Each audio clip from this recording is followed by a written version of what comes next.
In this video, we're going to be testing out a brand new electric screwdriver from Worx. And these kind of things, I believe, are really key for the RC hobby because sometimes you have to do stuff like this. I'm putting brand new aluminum fancy beadlock wheels on my mini LMT, but each one has 28 screws that needs to go in it.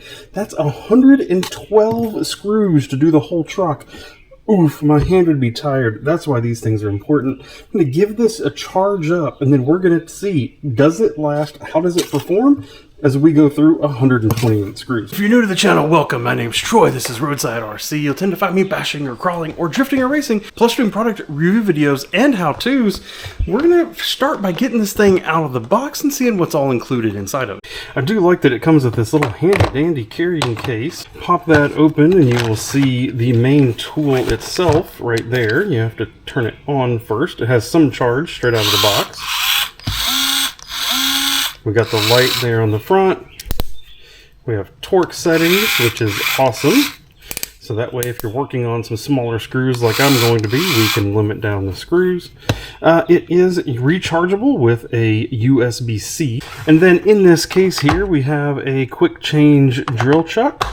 We have a USB to USB-C, so you can plug it in to charge the thing up. We have a couple longer bits, both Phillips and flat blade. And then just a whole host of other different, anything from hex to star to different Phillips, all sorts of things, all the way down into some micro stuff, which is super useful for some of like the smaller scale SEX24, TRX4M, that kind of a vehicle. But the important thing is here is it takes a standard hex input, so anything like our MIP speed tips will go right into the end of it very easy, and that's what we're going to be using today. Okay, we have all the screws laid out, the two different sizes. Tool is fully charged and now on. Got my MIP speed tip in it there, so we're going to see just, will this last through, what did I say that was, 128 or something like that screws? Will it last? That's what we're going to find out.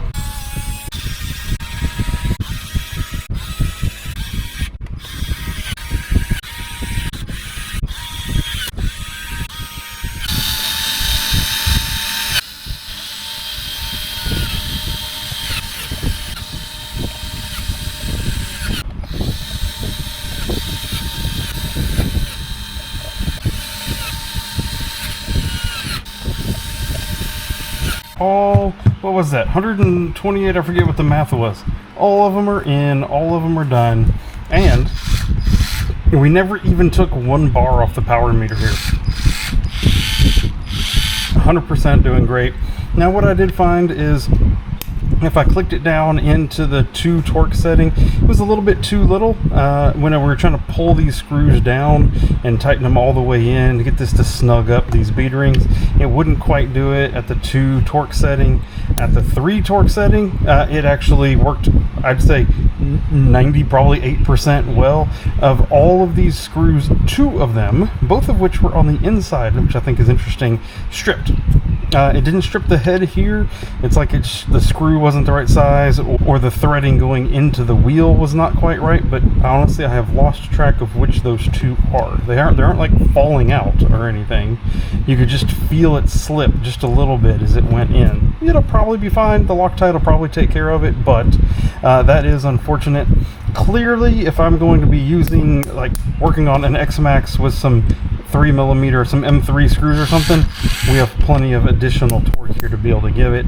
I'm probably going to be running in the 3 to 4 most of the time for normal M2 screws and all that we're using in a lot of the 10th scale, 8th scale RCs. So, first test of this Worx has gone quite well.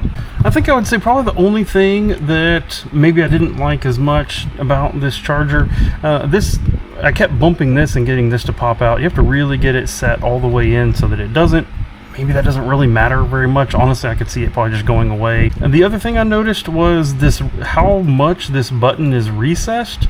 You know, when you're fumbling around with the screwdriver, it's kind of hard to tell which side it is on.